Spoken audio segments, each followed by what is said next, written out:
Hey everybody out there, this is Seto, and today for you guys we're going to be talking about the art of side decking. Yes, the side deck, that 15 card extra, that side deck that you use, deciding cards from game 2 to game 3, so you can make your matchups better for you and worse for your opponent.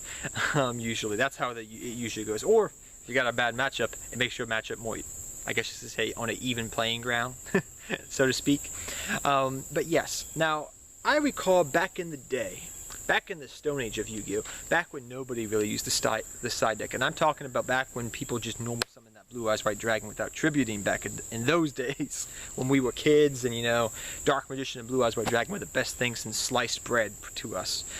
Back in the Stone Age of Yu-Gi-Oh, in the early days of Yu-Gi-Oh, people really didn't know what a side deck was, I found. If you want a little history lesson on the side deck, that was because nobody really cared about it. It wasn't until I really started, you know, playing Yu-Gi-Oh more competitively, went to locals for the first couple of times, that I really figured out what a side deck was and how important it was for your matchups and the different decks that you would face at events. And that's where pretty much I feel that once you understand that, that's when the art of side decking really becomes an art form. In a way, that is. I'm not saying like it's Picasso or anything like that. I'm just saying it's kind of like an art form in how you side deck. And each player side decks differently and puts cards in their side deck differently and evaluates cards they put in their side deck differently and plays their decks uniquely. I feel that the side deck is a reflection of the player itself. I have really rarely ever seen two side decks look the same. Really, it's just all up to the player preference. Yeah, you may see some cards, you know, if you're playing dot deck, there's similarities for certain matchups in the meta, but usually there's always those fun, quirky texts that you say, why the heck are they playing that? And then you listen to them talk about it, and you're like, ah, I see what you were thinking.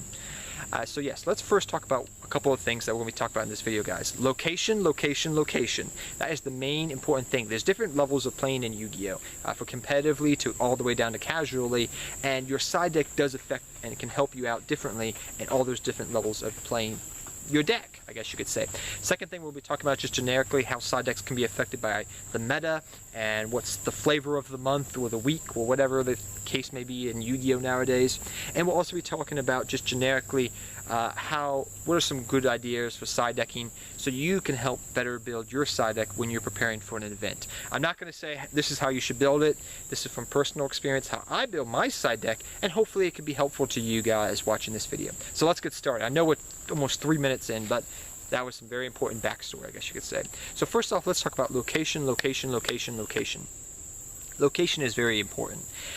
If I'm playing, I guess you could say there's different levels, like I was saying earlier. You have if you're just playing casually. If I'm just playing casually at locals with some buddies and we're just like all having a whole bunch of fun, you know, playing dot deck, you know, you really don't need to use a side deck for that. If you guys are just playing for funsies, you know, playing whatever, you know, just like Egyptian God deck or, you know, whatever, you don't really need a side deck for that, really. You don't. You're not playing for anything. If you're playing to prepare for an event, which is, I guess you could say, the next stage up, if you're preparing for a regionals, a YCS, a tournament at your locals, whatever the case may be, it may be a good idea to practice side decking. I've done this many times. I know many different players do this, where you say to your opponent, hey, let us practice side decking in this duel to, you know, better understand how I can make my matchup better against Burning Abyss, Cosmos, Blue Eyes White Dragon, Monarchs, whatever the case may be.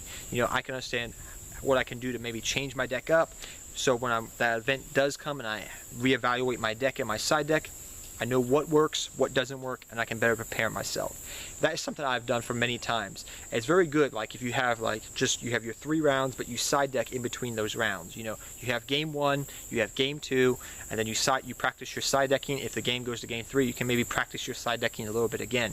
Practice, practice, practice, practice with perfecting your side deck for events. The next thing you have is you have locals. Now locals, let's go into depth here. Different places, different locals, different venues, like I should say, different environments altogether. You know, my locals is probably different from your locals. Some locals may be very casual. Some locals may be very competitive. Some locals may be somewhere in the middle. It all depends, really, when you're going into a tournament at locals. Sometimes there may be the guy that wants to bring his best deck. Sometimes there's the guy that wants to play his whatever deck he brought that night just for funsies. You know, sometimes people don't even bring side decks to locals, I noticed from, you know, experience. but it's always a good idea to just bring a side deck because it can better help you out in your matchups just in general. That's when I try to go to locals or wherever, and I notice a lot of players do this. You try to build your side deck more generically, so to speak. When you go into a locals, you're probably not going to face all meta decks. It's not like you're going to a YCS or regionals where you're expecting to play more against meta decks. At locals, you could see everything. You could say Ojamas, Despots. You could see freaking Blue Dark Magician. You could see Buster Blader. You could see, BLS. And then you're gonna, sometimes see those Cosmo decks, those Burning Abyss decks, those Monarchs, those Blue Eyes decks. Things of that nature. It's a wild range, and depending upon what your locals is and the environment, could greatly differ from one locals to another and one region to another, because different regions can be more competitive than other regions I found in past experience with their locals and everything. So when you're going to locals, like I said, it's a good idea to keep in mind all those things I just mentioned, and to make a side deck that's more generic, so to speak, I guess you could say. What I mean by that is have generically good side decking cards. So if my deck is unaffected by light and dark decks, but I know that at locals, there's people that play Light Swarms and Dark Magician and whatever, I'd be like, well, let's put in some Shadow Imprisoning Mirrors and some Light Imprisoning Mirrors for that reason. Generically just good side deck cards. If your deck's not affected by the graveyard, just put a Soul Drain in, because you never know. Every deck nowadays is affected by, has graveyard effects for some reason, and Soul Drain's a good generic card if your deck is like a Gravekeeper deck, or not a Gravekeeper deck necessarily, but like your Senjus with something like that, where it's not really affected necessarily by the graveyard. So just having a generic good 15 card side deck is very good, but you also have to keep in mind you're probably going to run into those meta decks, so it's a good idea to maybe keep 10 generically good cards. I find a good rule of thumb is just keep those 10 generic cards, good things that work with your deck that you can use to hurt other decks, and then maybe having 5 cards to face the meta decks that you will probably run into at your locals as well, or some ratio of that nature. Different players have different ratios, but that's what I find works best for me when I'm going to a local event. For regionals, which is the next step up really, regionals vary.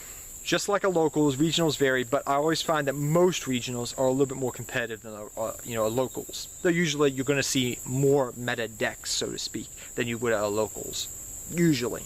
And what do I mean by this? You're going to see probably those more competitive tier 1 decks than you would at a local event or locals. And that's why it's a good idea to usually keep in mind that at a regionals, from my experience, some regionals are very competitive depending upon the location that they're at. I find that when I look at regional reports in Cali or California, even though I'm on the East Coast, those regionals are very competitive a lot more, and they're very big. They're like a YCS type of regionals. But a regionals maybe, and no offense to people that live in these areas, like in North Dakota or South Dakota or Minnesota, or way freak out on the boondocks somewhere, where nobody lives except the bears and the sycamore trees type of dealio. Those places, you may not be seeing all those competitive decks at once. No offense to any people that live in and go to regionals in those areas. I'm just saying that's from my personal experience. People, regionals that don't, and different regionals have different amounts of players that attend. A regionals in California can get up to 1,000 people. A regionals in North Dakota or Minnesota could get maybe 100 people, 150 maybe if you're lucky. Maybe sometimes. It depends. It depends what's going on in the format and everything. But really, it's a good idea to keep that in mind. You're going to see some casual decks, but you will also see meta decks usually. That's what I mainly find at the end of the day.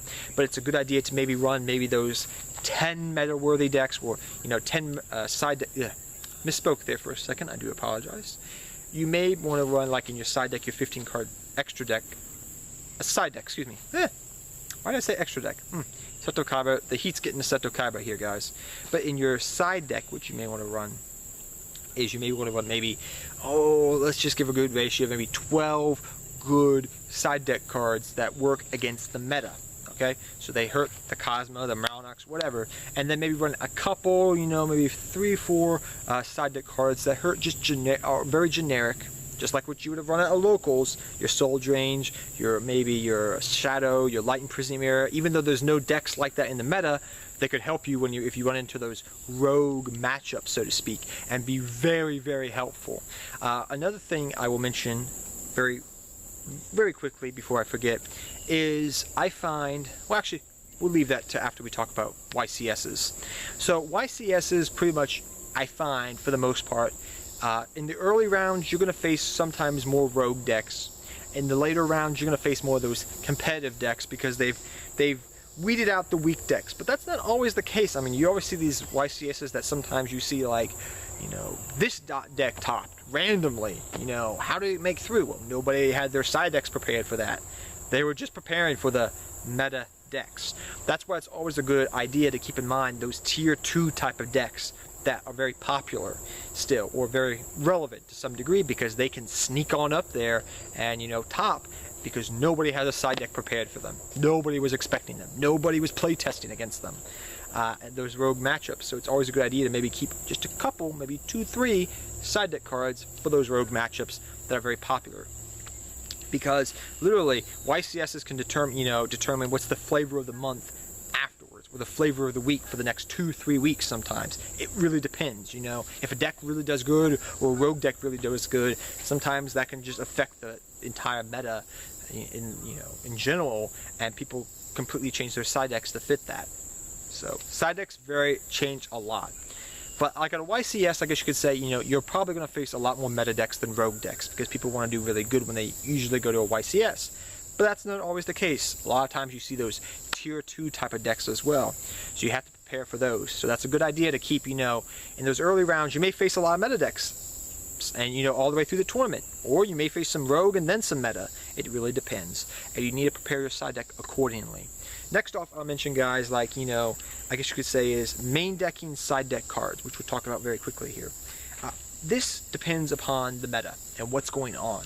If the meta is dominant, like in Dragon Ruler format, by a single deck, you know, it's the dominating force, you know, Dragon Rulers, Spellbooks, whatever, or Dragon Rulers, you know, when they got Dragoonities, and after the Dragon Rulers have been neutered partially, you know, people, I remember that guy in Italy, he topped with Geargias, and he just had it all freaking decked out with, you know, side deck cards in his main deck just to face Dragon Rulers. And he topped the event. He won the event, I believe it was, you know, by doing that.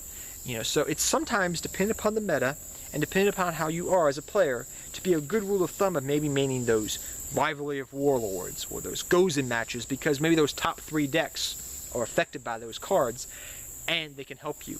And then that also makes room in your side deck for, you know, some other side deck cards that you may generically not run for maybe better matchups just in general against the meta decks, or also in turn maybe for those rogue 2, you know, tier 2 type of matches that you know, you don't have a good matchup against that deck, but now you have some side deck room space, so you can put those cards in there if you face that matchup in the event. It's a good rule of thumb, and it's always something to keep in mind, depending upon how the meta is. I wouldn't say every single person should do that. At every single meta, you should do that. Different metas, different decks, it benefits. Sometimes it's not effective to do that, but other decks are able to main side deck cards effectively, especially if they can run a lot of traps. Geargia was a good example back in the past. I know there's some other decks nowadays that, you know, main deck maybe Master Restricts, you know, things of that nature. It just always depends upon the player, his playing style, and the deck and the format. It depends really on those couple things right there, and it just depends. But it's always something to keep in the back of the mind. It can be very effective in going into major tournaments, because you may be facing all meta, and if you have those side deck cards mained in game 1, then you can put more hate in, you know, in game 2, or if it's not the right matchup with your side deck cards that you mained, you know, you can take those out and switch them out with your other side deck cards and go into game 2 very well. So it's a very good strategy, but you always have to keep that in mind. Another thing is, I'll mention, guys, is the meta can change on a dime nowadays with social media, and, you know, players having a lot of influence on other players some days, I find, and just in generical, the social media has really changed the aspect and the art of side decking. Decks can fall and rise just on the whim, literally. People can side deck for events depending upon what's the flavor of the month. I've been seeing a lot online, you know, what I've been playing against a lot, you know, online. What's the pulse of the game of Yu-Gi-Oh, you know, what's going on, you know. That can really affect the side deck. And if you are really good at determining what the pulse of the meta is, you know, you can better build your side deck. It's something very key, and that's why social media has really affected the game of Yu-Gi-Oh! In the art of side decking. Another thing I will mention, guys, right now, is the fact of the matter is side decks change throughout the format. It really does. In the early stages of a format, if it's wide open, or just in general, I find this to be true, in just about every format. In the early month and a half to 2 months, the format is usually very free-for-all-y, so to speak. You may have those 1 or 2 decks that stick out above the rest, but it's usually a free-for-all. Everybody's running different type of decks. People are running tier 2 decks, meta decks, rogue decks. It's a free-for-all usually in the early parts of formats, especially if it's an open meta. If there's no really defined deck, if there's a vacuum, so to speak, like after Dragon Rulers got neutered and whatnot, there was a vacuum in the game of Yu-Gi-Oh! Of what deck was going to be the next best deck, really. Was it going to be the old Mermails? Was it going to be Fire Fist? Whatever. You know, things like this. After the Duelist Alliance era ended, so to speak, even though Cosmos were somewhat the best deck, it was still a little bit of a vacuum. This happens when Konami nukes the meta. There's a vacuum and literally decks are fighting against each other to see who's going to be the next best deck. And in those early stages of the format, as it's in its infancy and it's developing, it's a better idea to maybe main a good generic side deck, I find. You know, don't go with what people consider the best deck at that time. You know, if Dot deck is definitely the fine deck, but there's, you know, if Dot deck is the best deck, then yeah, put your side deck cards into what's the best, you know, the best deck you're probably gonna be facing the most. But if it's a free-for-all and it's early in the format, it's still a good idea to keep a couple of side deck cards for rogue matchups, bad matchups in general that you may run into. Locals, regionals, and YCSs just in general. It's very, very true. As the format progresses and becomes more mature, so to speak, it's more defined, and you can side deck accordingly to face those top matchups, those more meta-worthy decks that you'll probably run into more often if you go into like a YCS or regionals, I find the most. But that's just my experience, guys, in side decking, and I hope this video was very helpful and informative. And until next time, guys, take care, have fun dueling, good luck dueling, and I'll see you guys next time.